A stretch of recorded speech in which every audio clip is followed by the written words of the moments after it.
We are. We are. Verily, 'tis the time to be live on the YouTubes and the LinkedIns.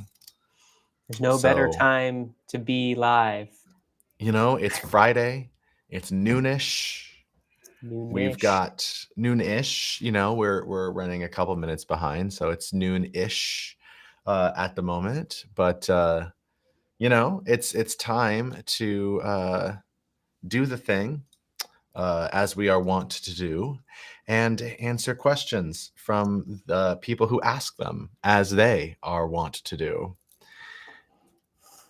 Well, maybe you get us rocking and rolling. I'll warm up You warm the up the chat. chat. I'll warm up the chat. I'll get get the vibe in there. So get people knowing that you could use the chat to ask questions. So I see. Well, we can certainly do that. I think ooh. a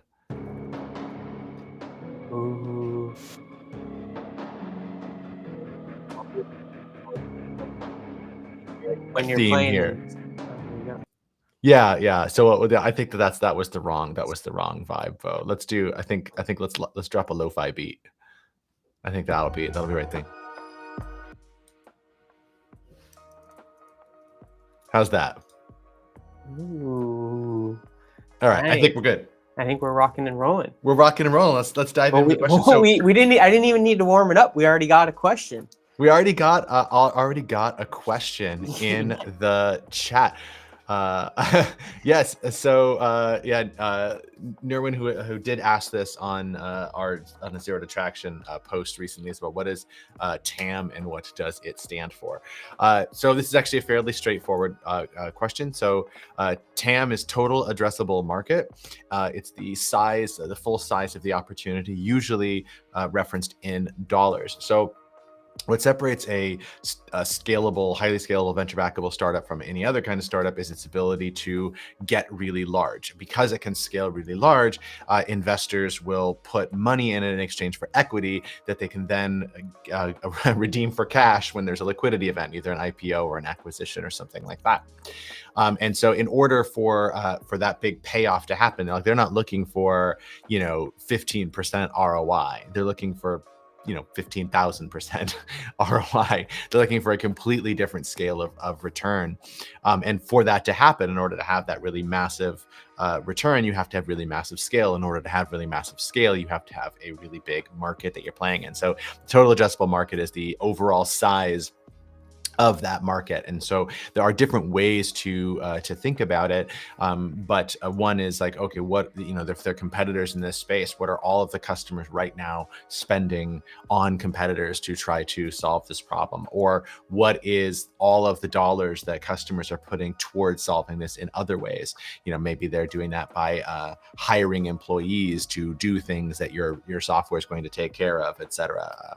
So any one of those things. But we just want to look at the total market that we're playing in, and what the size of that is, so that we can see, do you have the ability to scale really large and deliver outsized returns for a venture capital in play? So anything to add there, Cameron? Nope. I think that's solid.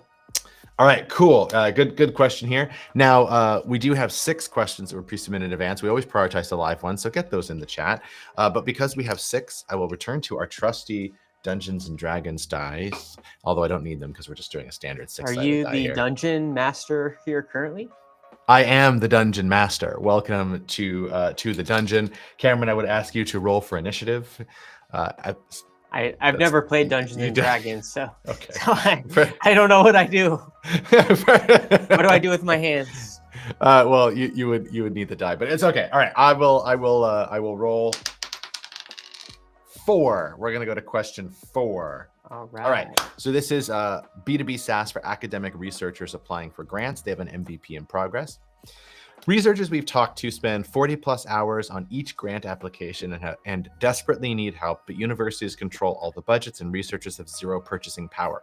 How do we sell to the user when the institution is the buyer? Also interviewed 60 researchers across 15 universities. Everyone agrees grant writing is painful and our collaboration template tool would help, but universities have centralized research offices, procurement processes, and existing terrible tools. Individual researchers can't buy software. Do we need to become an enterprise sales company to serve individual users? I definitely have some thoughts here. One is, it's if the individual researchers are your customer and they're spending 40 plus hours writing a grant application, why would they not pay for it on their own to save 40 plus hours? If you can save them 40 plus hours, why would they not pay a nominal fee to get 40 hours of their life back? So that's number one that I see here. And so if they're not willing to pay for this to save themselves 40 hours, then that to me is kind of a yellow flag. Second, like, yes, should they be paying for it for a routine part of their job? Probably not. And so that leads back to the university. But when we're doing the university here, they don't necessarily care about the problem of the researchers, right? So that 40 plus hours that researchers are spending, is that a problem for the university? And if it is, then that's going to be the path to sales here. But the idea of, like, do we need to become an enterprise sales company to serve individual users?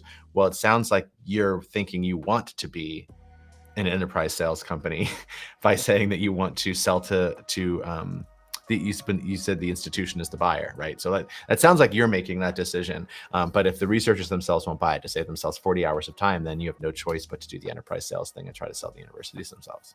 What do you think, Cameron? Yeah, so I think you highlighted a really key point on, why aren't researchers currently motivated to purchase it if the pain point is that big for them. So in Yeah. terms of the, number of hours they're spending, I recognize, yeah, grant applications just in general, take a lot of time. And so part of it is, researchers we've talked to spend 40 plus hours on each grant. And so is that like, are you helping streamline that process, and by how much? And so if it's only like you're moving it from 40 to 38, that's probably not super interesting for them to put resources. But if you help them cut the time in half or whatever that might be, then that might be of interest to them to actually move forward. But I don't think that outcome has been quantified from their standpoint, and then the same on the university side. And so I agree, JDM, that the thought is like, in general, like, it sounds bad, but the universities probably don't care that the researchers have that pain point.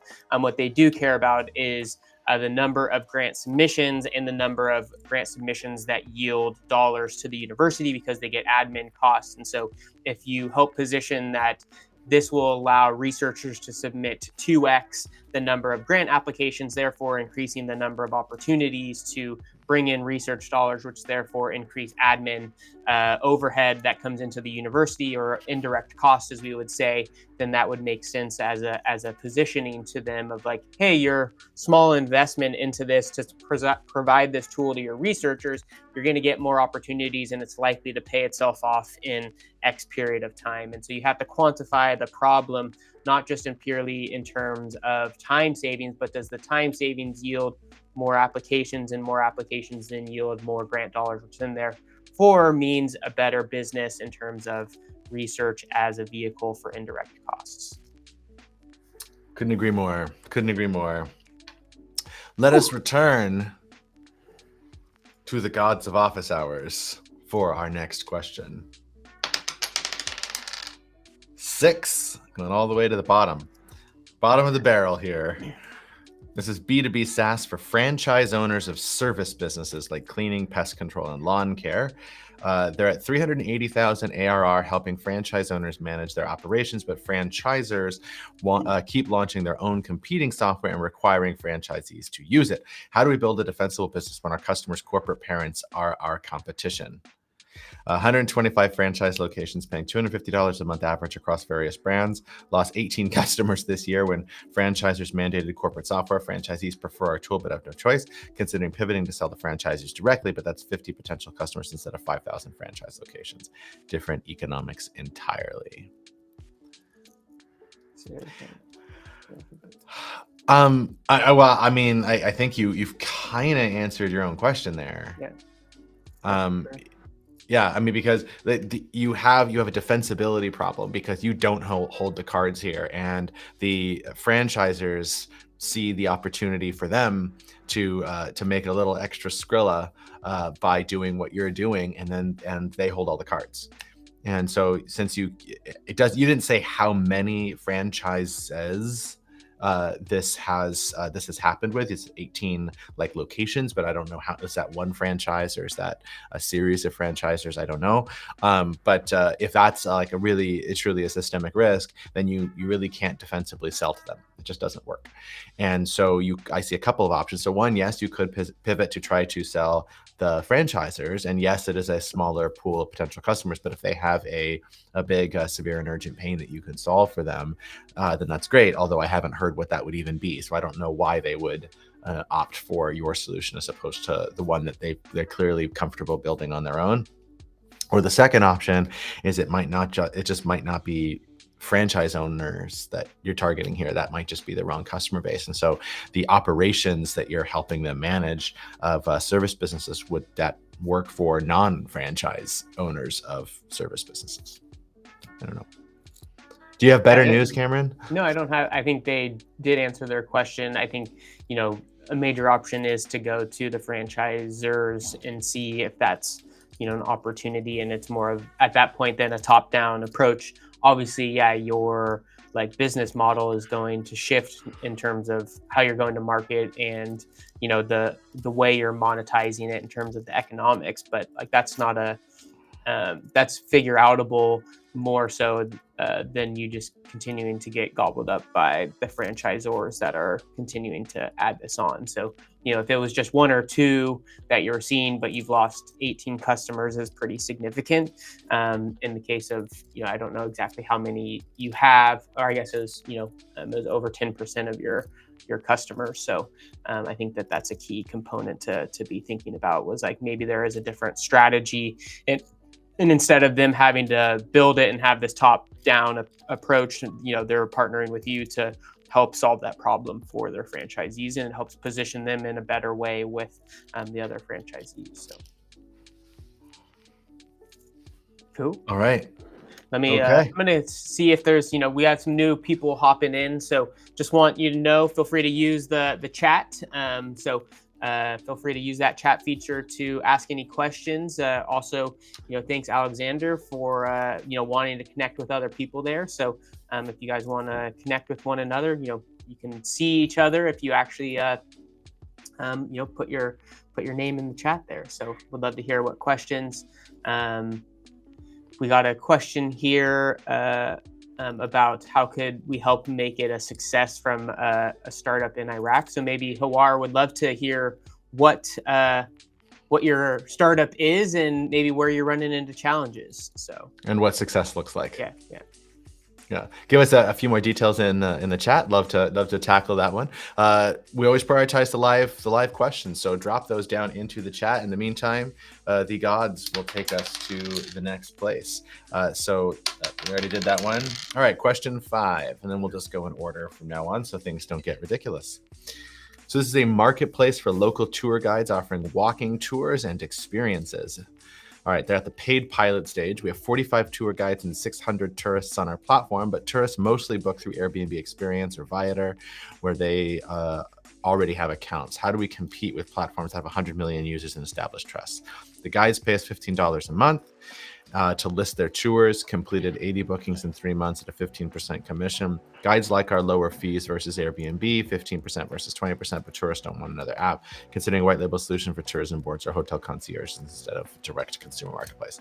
So I think this is actually fairly straightforward here. You have two sides of a market, and you have a value proposition that's purely cost-based for the lower fees, which is not very good anyway from a competitive landscape perspective, because Airbnb could afford to just drop their rates for a while and put you out of business. So like I don't think like a race to the bottom is a very, very good value proposition. Maybe you have more that you offer than that to the tour guides, but just because they like your lower fees isn't going to be enough to be defensible here. But you did not mention why tourists would like your app more than Airbnb's or Viator's, and it sounds like they don't. And so they don't like it anymore. And so you're really only serving one side of the market here. That having been said, you've done some bookings. So how did those users find and get onto your app, and what what makes them different from the users who don't want another app? Or are they the users who like, they tried it out, but they're like, I don't want another app, and they uninstalled it, in which case they're kind of lying a little bit there, because they did indeed want another app. They installed it, but it wasn't good enough to keep. So I think that there's a lot of data that we're missing here, but I'm not hearing a compelling value proposition to either side. And the value proposition you did mention on the guide side is just too weak to really be defensible anyway. What'd you hear, Cameron? Yeah, I heard similar things. I think I'm gonna dive into but tourists don't want another app. And so is it that they don't want they don't want the value proposition, or they don't want the app, in that form factor, I guess. And so if there's a if there's an alignment that they see value, because there obviously were people who were booking through it, which is interesting. Maybe the form factor isn't an app, maybe it's a website or something different that is facilitating that connection. And I think of, like, even in my own experience, like, if I have to I'm traveling in Europe and have to download the Eurorail app, I'm not likely to keep that on my phone when I get home. I just don't need the app anymore. And so maybe they're only using it for that period of travel and don't just want that on their, I guess, phone during the other times. And so is that the best measurement of what they're looking for versus they are seeking the value that we're trying to provide? The app just might be the wrong form of delivering that value to them, is what comes to mind. So I think there's still some peeling apart of actually gathering evidence related to that before we say, hey, we don't actually want to go down this path, or we want to white label it. Maybe it's something totally different in the form factor that it takes. Yeah, I think there's the homework here is qualitative customer interviews, qualitative research with your customers, and to find out what they're looking for, both sides of the market, and what is the opportunity that Airbnb and Viator are presenting. Cool. Well, we got not one but two questions in. No, three. We got three. Oh, we just got another one. All right. Well, one is who it's not coming up on our restream, so it's the third one. But we'll go Michael, Crispus, and then Pilar, and we'll go from there. So. Okay, cool. All right. Well, Michael, this comment's definitely going to cut off, but all right. I'd be interested in hearing thoughts on differentiating between a successful project and moving into startup territory. Being tentative in part, I am holding down a more typical 9-to-5. I don't want to moonlight, but do like to volunteer, build practice skills, etc. Well, I don't know what do you mean by a successful project? Like, that's the part you're asking me to differentiate between those two, but I actually don't know what makes a project successful. Is that, like, if you're doing an open source project and you chuck it up on the internet, then we could say it's successful if people use it, right?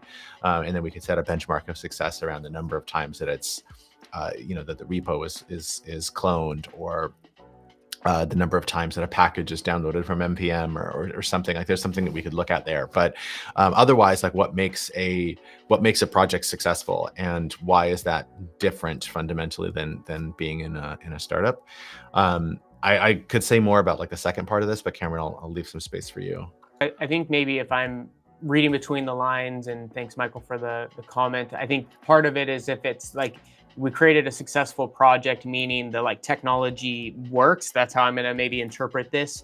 Like, is it worth then going into startup space or startup territory? And I think the biggest risk that we always highlight is the biggest risk for any startup is not the ability to build the tech or that it delivers the particular value we're setting out to build. It's more so tied to is there actually a need in the market? And so what we define as, like, desirability. So is there a customer with an urgent problem and there's willingness to pay to solve that particular problem? And so that would be, for us, the measurement of, like, hey, how do you start to spend more time on it? Is there actual evidence that this solution should exist outside of just it being a solution? People actually want to use it to solve their particular problem.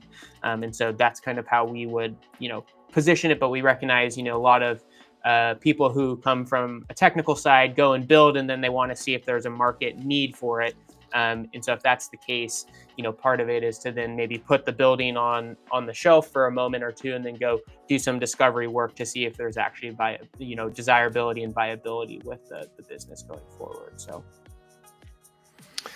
Yeah, I think you're probably right. Reading between the lines there, that's and then it still goes back to like what made the project successful. It sounds like it's not revenue or customer demand or demand generation or anything like that, which are the things that you're pointing to as being the differentiators between like when does a side hustle become a thing. But I don't think that there is a point like in this cycle where you're not moonlighting. I think that that's just going to be a thing. I don't know how you actually make this thing work and turn it into a business that can replace your income without doing the moonlighting thing, at least for a while. If you had like a lot of really robust evidence, then maybe, but that's a pretty big gamble to take, I think, before you're starting to see some returns on that, because a lot of companies are going to take a couple of years before they actually see sufficient returns to pay the founder.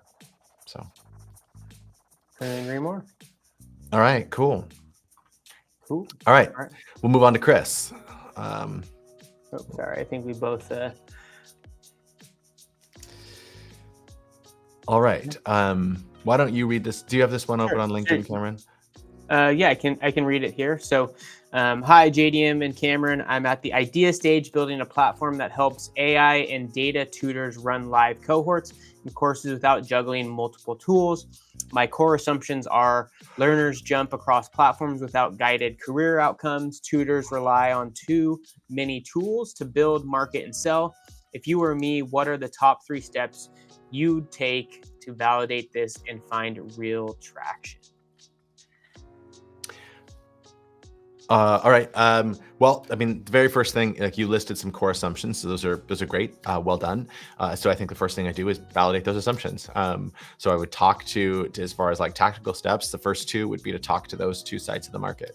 I would talk to the tutors and I would talk to the learners, and I would find out what the problems that they actually have in the current environment are and how severe and urgent those problems are. To go back to what Cameron was saying for the prior question, like we want to find problems that have sufficient severity and urgency that it turns them like this persona into somebody who has an urgent problem, and so they become a willing buyer. And so like that's what we're looking for on either side of this. And the way that we do that is by then going through a process of understanding not only that this particular problem, whether they have this particular problem, but where that problem fits in the context of their life. So what's their, of all the problems that they have, is this problem number 1, problem number 2, or problem number 10? Because it's problem number 10, it doesn't matter how severe the problem is because they're not going to pay anybody to solve it.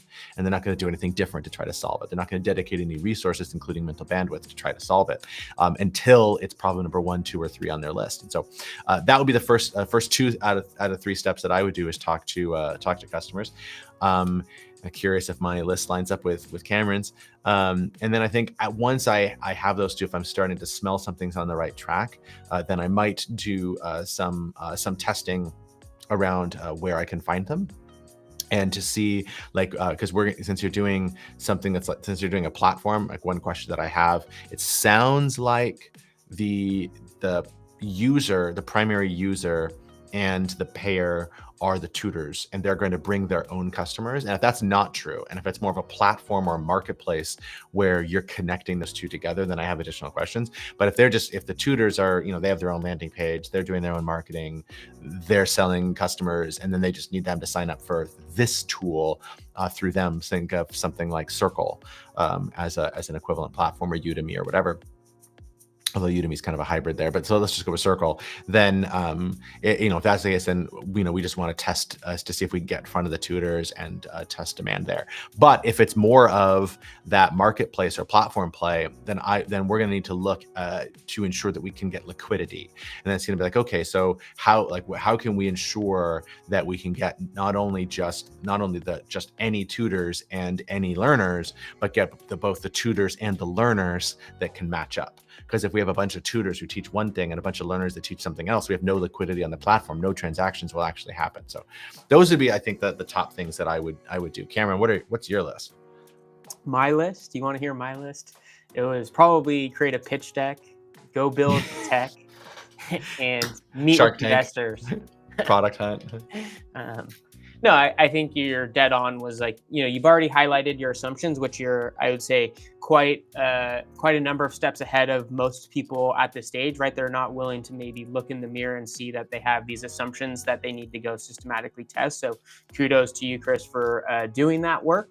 And so then it's, how do you then go and have those conversations to validate or invalidate that process? And so, I would agree with the steps JDM highlighted, but also giving yourself grace to know that it's not likely to be a 1, 2, 3 thing where I go talk to 10 people and I get it all right and then therefore go on to step 2. If that's happening, likely something went wrong or you were biasing your questions. And so really peeling apart what that looks like. And I think the outside of just identifying the customer that has this urgent and severe pain point, was wondering, like, how are they currently trying to solve the problem now, and why are they underserved by the current market? And so if they're not already trying to solve this problem, then that's a big component that obviously seeks to, like, okay, there's not that urgent and severity related to it going forward. So that would be my addition to it, was just continuing down that path, but maintaining that rigor of the experimentation, and then recognizing that if it's if you're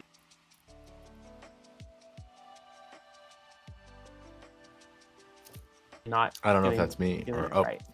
Oh, it was me. It's the good old, occasional, library down Wi-Fi for 20 seconds or less than. So I don't know Fun. where I got cut off, but nonetheless, I think you're on I the right think you path. finished. Yeah, it worked. But all right. So do you have Hawar's response there? Because I do. I don't have it. It's not Yeah, showing up in I Restream. got you. So there's two. So give me a moment here. So my startup is about to have a medical device or sensors for animals. They took first place in the American University of Kurdistan, and then we're now doing an incubation where we want to make it market ready. So how can I make it market ready and sell it while we have a huge industry? We have more than 315,000 cows have been registered by the government, and this product is for cows. So how could you make it reach these people, and also could the success mean it's market ready? So basically, how do you know that it's market ready?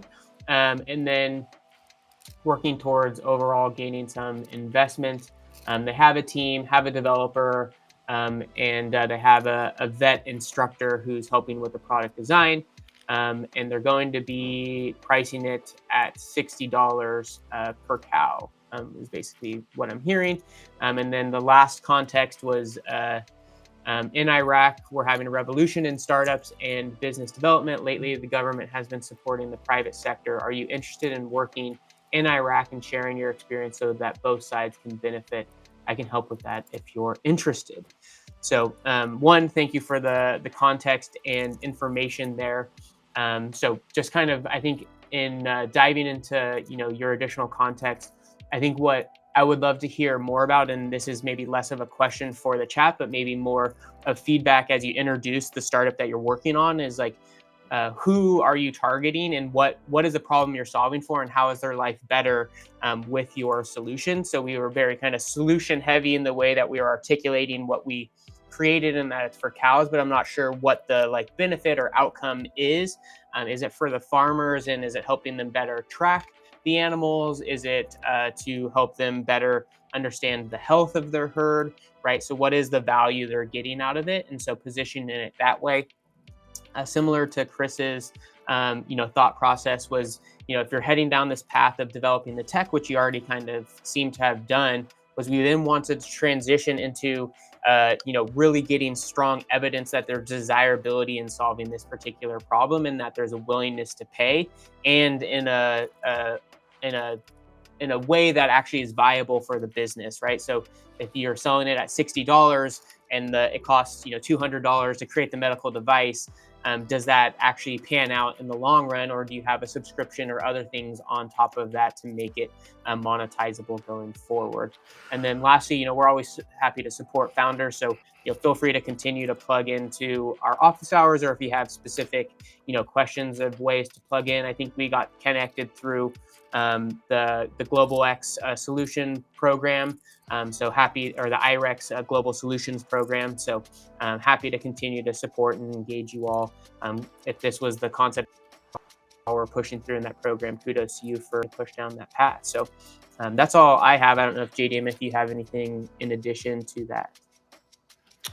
Not too much, I don't think. I will, call out. It sounds like, because it's the medical device or sensor, there could be a deep tech play here, which might change the game For sure. a bit. I'll also say congratulations on taking first place in the competition at AUK. Well done. But if this is a deep tech play, right, and it's less about pure customer validation, because that's a given. Like the equivalent might be, it's a pill that cures somebody's cancer, right? Like we don't really need to like prove that people want their cancer cured, right? Like that's not a thing. But otherwise, like for a lot of medical devices and so forth, there is some measure of demand that actually has to be measured here. And since we're targeting cows and the cows themselves aren't buying it, presumably, then to Cameron's point, then there needs to be some like validation of that side of the market. And then once we have that, and the question becomes like, what's the path to market? And I don't know what that looks like in Iraq, but in the United States, that usually involves an approval process of some kind, even for animals. And so, and there's probably going to be an IRB, and like there's going to be a whole process that to go through for a lot of this stuff. And then that's going to, like, what we have to do in order to commercialize the technology is going to depend on a lot of what those individual steps are. And I don't think I know enough about the idea or the regulatory landscape in Iraq to really specify. But aside from that, I would say that like the process of commercialization is going to be fairly straightforward, aside from all of the deep tech and regulatory stuff, and so it's going to be like, what is the gap between where we are feasibility wise, between where we are now and what we need to do for the technology to be market ready. So that's like gap number one. And then gap number two is like on the distribution side, is how are we actually going to get this in front of the buyers, and how are we going to get them to convert? And so like that second is going to be a really big question that kind of gets surfaced there. But happy to chat more about that. You've obviously got our LinkedIn's here since you're joining us from LinkedIn. So and it sounds like you're already connected with Cameron. So hit us up. Happy to continue to provide support however we can. So you can throw us an email if you want to. Cool. All right. I noticed that it wasn't that Restream wasn't working. It's just that the comments from Hawar were on a really long delay. So we just now got his second comment coming through there. Just for, we got him in here. So yeah, it's just proof. Again. It's just proof. All right. I think we got another one in the live chat here. Yeah, that's not you, Cameron. I don't know. Let's turn off the lo-fi beats that have somehow turned into static. Yeah. Let's try another. What is chill hop? Let's see if chill hop's any better.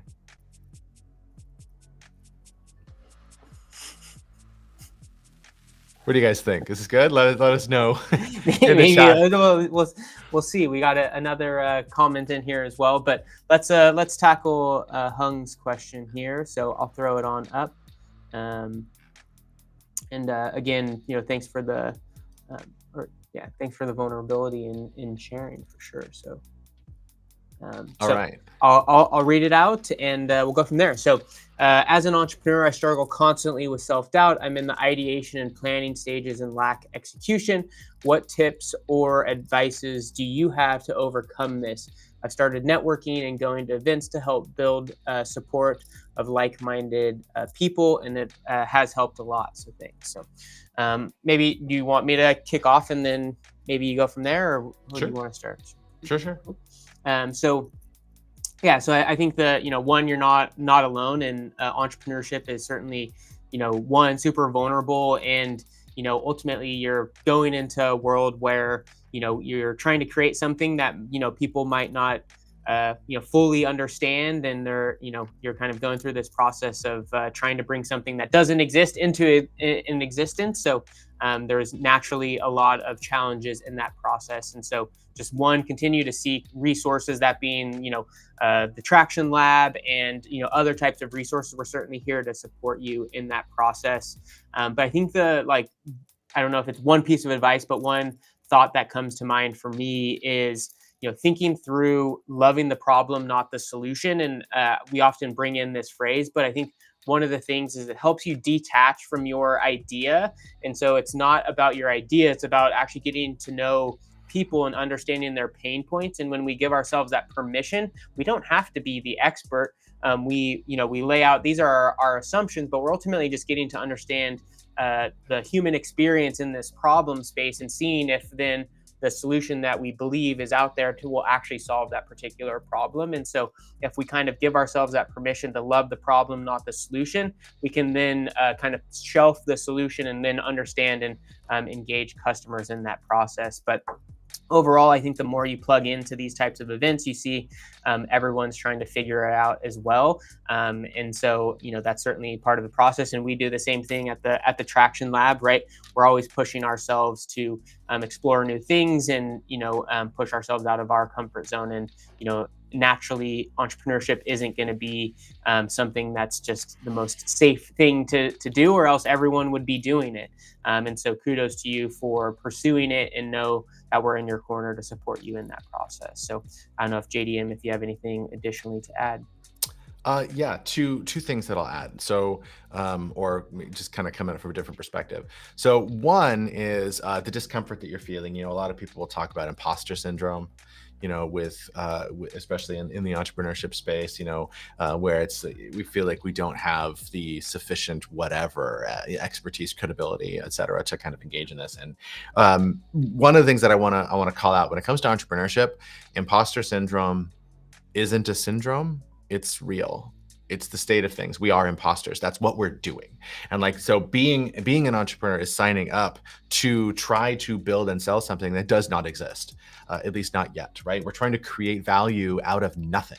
And so by definition, we have to be a little bit of an imposter just to go through that. We're constantly learning new things and constantly trying different things from different perspectives and trying to learn new skills, because we cannot afford in the early stages to dedicate the resources that either are scarce or that we don't have at all to help, to get help in solving a lot of those problems. And so I think one of the things that self-doubt is something you have to just get comfortable with as an entrepreneur, and just know that is the default state of being, and just kind of know that that's okay. Like, that's the way you're supposed to feel, and it's fine, and just kind of hang in there and do it.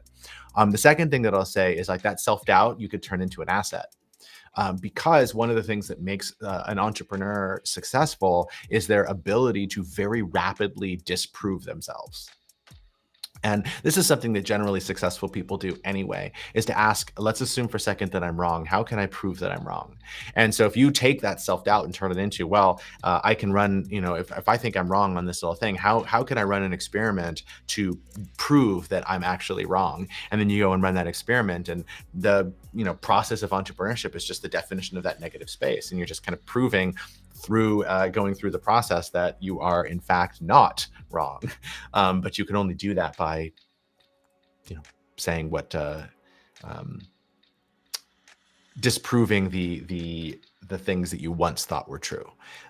If process of elimination, it's not that, therefore whatever remains must be the truth. So that would be my little hot take on there we go on Huang's question. But so hopefully that sufficiently answer your question. Feel free to follow up if there's additional things. But again, way to plug into this, resources and, getting the support you need in that process. So I apologize. I misread the name here. I thought I said Huang, but it's obviously Hung. All right. So we got more. More. There we go. Yeah, we'll go to Shauna's question. All right. So if there's time, there's always time in the. There's not always time. This is true. We only probably actually have 19 more minutes. So there is time in this case, but we're revisiting your pitch deck, and would love to bring more resonance and clarity into it. Do you have a top piece of advice or pet peeve you look for when reviewing decks. Gratefully, from your lens. Whew. Okay. Are you bringing Well, the polish, or do we need to share the do the? you have it with you? Of Do you have your course. can of turd There, polish? All there we right. go. I think like so. I will share a couple of resources that'll help. But before that, I think the one big pet peeve is the turd polishing. So more often than not, founders are just building pitch decks and doing pitch deck work when there isn't a business yet worth pitching, and that becomes obvious. And so the biggest thing that you can do, my top piece of advice, is to build a strong business. And when you do, the pitch part is easy. It's actually fairly straightforward to do well enough to make progress, and then the rest of it you'll fix as you go. You'll learn as you go by actually doing it and getting questions. So like, build a good business, and the rest of it will be fine, and you can learn as you go.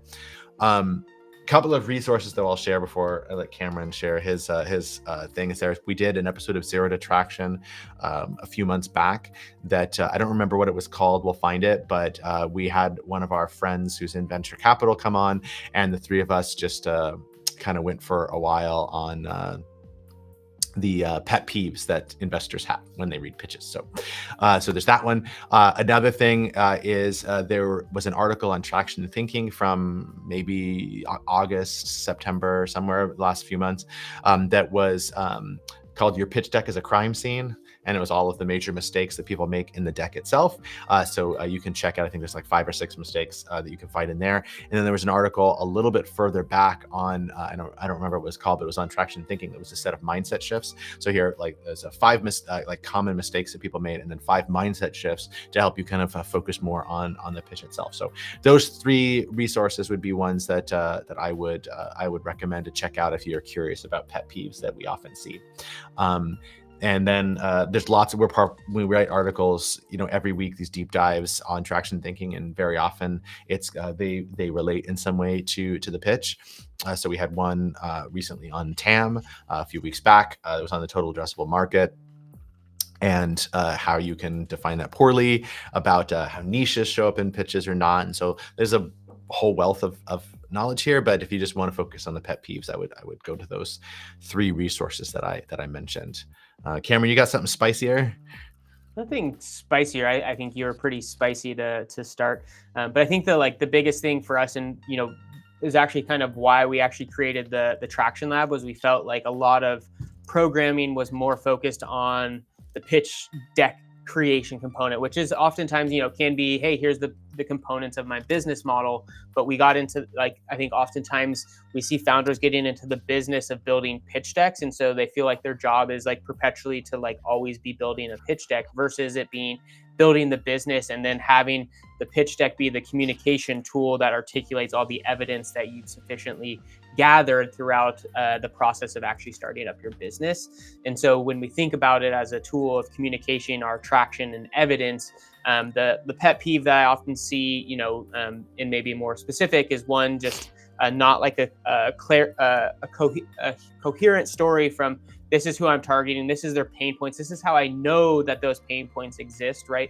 And that's oftentimes where, I think when the rubber meets the road of actual traction, we can tell if you've never talked to the customer that you think is your customer, because it's not rooted in hey, I talked to them, this was self-reported, here was the nature of what that evidence ultimately looks like going forward. This is how they're currently trying to solve the problem. So it's not just a competitive landscape slide that demonstrates, hey, I have these features and they have these features. It's actually rooted in who your underserved part of the market is, and that because they've tried these other solutions, but they didn't actually meet their needs because they wanted these 2 major benefits or other things of that nature. And so I think for me overall, the pet peeve is more tied to it just being a performative aspect versus it being a representation of the state of your startup. And so spending more time on the fonts and other things to make it look pretty, when there'd be a lot more value for your time in talking to customers and proving out your assumptions related to it. And then I'm trying to think of any last things, was just I think the not bringing in competitors is always a big gap that founders think they're the only thing that's created this, if no one's trying to solve this problem with another solution, then there's not likely a market there, and that's how people read into it going forward. And then I think having some sort of ask is always key, and it doesn't have to be for money. And that being like, where is that support or whatever going to get you? And so tying it to the major milestone that you're trying to achieve with your venture. So those would be my initial thoughts. But thank you, Shauna, for bringing in the question. You probably felt a little rile up here in the Traction Lab because that's kind of been the ethos of actually why we created it. Was we don't want to create pitch decks for pitch deck's sake. We want it to be a communication tool of all the amazing evidence that we've gotten from actually talking to customers and engaging in the process of starting up a business. Awesome. All right. So next question, of a sort of follow up, if you will, from Chris. Awesome. That was great. You're welcome. This question is for the Traction Lab. Do you work with idea stage startups, pre-revenue, pre-MVP, and pre-traction? Talking about no one in specific, of course. So the Traction Lab is a venture building lab, and we work with highly scalable, venture backable startups. So those are like tech startups, and what we do is we align our success with yours, and that usually implies like an equity play of some kind. In order for that to work really well, the companies have to be sufficiently de-risked, right? Not entirely de-risked, because we're taking a huge risk as well, but we need some risk in there for the equity that the Traction Lab takes to be valuable.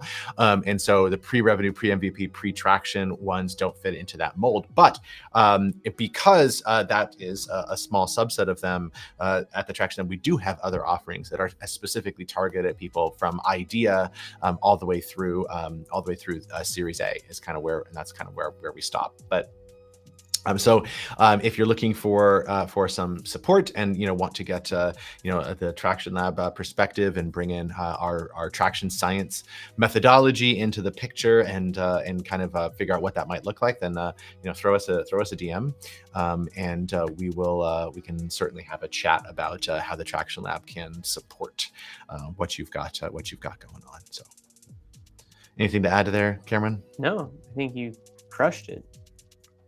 Thank you. And thank you for asking about the Traction Lab. Yeah. We're here to serve. We are here to serve. That's why we never use these to actually, we don't really sell the Traction Lab much here. Like we're constantly accepting applications because we're a rolling model. We don't do cohorts. And, but we hardly ever plug it. This is sort of like a public service that the Traction Lab does. So thank you for giving us the opportunity to say a little bit about it without it feeling too weird. Cool. Shauna also said, thank you. You are very welcome. She says she's working on refining to present at 1 million cups next month. Cool. Very, very good. Glad to hear that. Do we want to grab one or two off the shelf and see if we can shelf? Sure. We'll grab one off the shelf. You don't like that? No, that was good.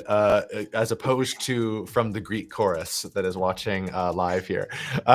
We do prioritize. We probably have time for one more live question if you guys want to drop it into the chat. Otherwise, if you do want to provide a little bit more context, as you see some of these questions are a little bit more structured. And it's because if you go to jdm.bio and click the calendar thing, you can fill out a Google form to submit a question. And so it's kind of structured and gives you a little bit more opportunity to kind of elaborate on it. By all means do that. And we'll pull one, as Cameron said, off the shelf. So Cameron, 1, 2, or 3, what's your poison? 3. All right. So this is a B2B SaaS for home inspectors serving real estate transactions. Home inspectors. Oh, got it. Like that they do during what? Renos, remodels? Well, it says a part of real estate transactions. I'm assuming it's actually during escrow. All right. Like where you have a home inspector come out during escrow. Anyway, they're at 68,000. Sorry, I docked you eight grand. 68,000 ARR with our inspection report software. But home inspectors are getting squeezed by real estate agents who demand faster, cheaper inspections. That sounds like a great idea. Our tool saves time, but customers still can't charge more. How do we capture value that we create? 95 paying inspectors at $60 per month average. Our software cuts report writing from 3 hours to 45 minutes, but agents pressure inspectors to lower prices and turn reports around same day. Inspectors love us, but their business is getting commoditized. Starting to wonder if we should sell to real estate agents or lenders instead. So like this, I kind of have the same reaction to this that I had to one of the other ones before, is that like when like the saying that like, oh, we can't charge more or we can't charge enough because they don't have the money, is that's usually not true. You're talking about $60 a month. That's very little for somebody who's running a business that's enough to live by, right? Which they're doing, even if they do have low margins and even if they are getting squeezed, all of that could be true. But what I'm hearing actually here from your customers is that the value they're delivering them just isn't worth $60. That's what I'm actually hearing. So I mean, take that for what it will, but I think that's the feedback that I would start to take that as. And cutting report writing from 3 hours to 45 minutes, like that's good. But is the $60 per month, is it really not worth I don't know how many of these that they do, but let's say that they do one a day and they're getting 2 hours and 15 minutes back 5 days a week, right? That's 11 hours and change across, 4.3 weeks per month. Like it's really like that's a huge amount of time, Right. that they're getting saved, and that they're not willing to just pay $60 to get back days of their time per month. I don't understand that at all. So I'm guessing that they just don't see that value. Right. And I guess part of it is like, what are they doing with that additional time savings, right? If it's something where it's generating more business, then that's something interesting. But if it's just like, hey, like they have to hit a quota, and so they're not incentivized to do more, then does that matter to them if it takes that much longer? And then when we think about it, so I didn't think that they're not willing to pay this $60 a month. I read it more as like from their economics, meaning the startups, they're not able to really get to a scale with that current price point. And so it sounds like you kind of undersold it, and then now it's going to be harder to like ask for a higher price point. And so I think in terms of other ways to capture value, is there something in the data that you're capturing or other adjacent elements that you might be able to capture other value elsewhere? But if you feel like you're going to have to go back to these inspectors and have them pay more, that's obviously a risk, but maybe there's some price testing that you can do with them and see at what point would that actually be met with frustration, or is there a willingness to pay? But at the end of the day, we don't know until we run an experiment around that. Yeah. I have more I could say here, but it's going to be in the same vein. So I just think I'm getting the red flag about the value creation mechanism is what I'm going to say there. Yeah. So you read between the lines. I read between the lines is what happened. Okay, you pick the next one, and I think right. Maybe that'll be our last one, unless there was a live one, but I don't think so. All right. All right, let's do question one.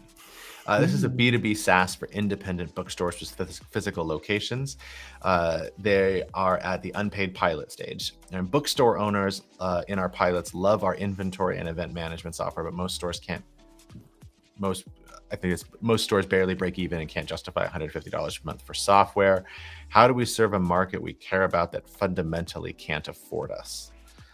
8 independent bookstores and pilots. They're passionate about our mission to help indies compete with Amazon, but their margins are at 2 to 3%.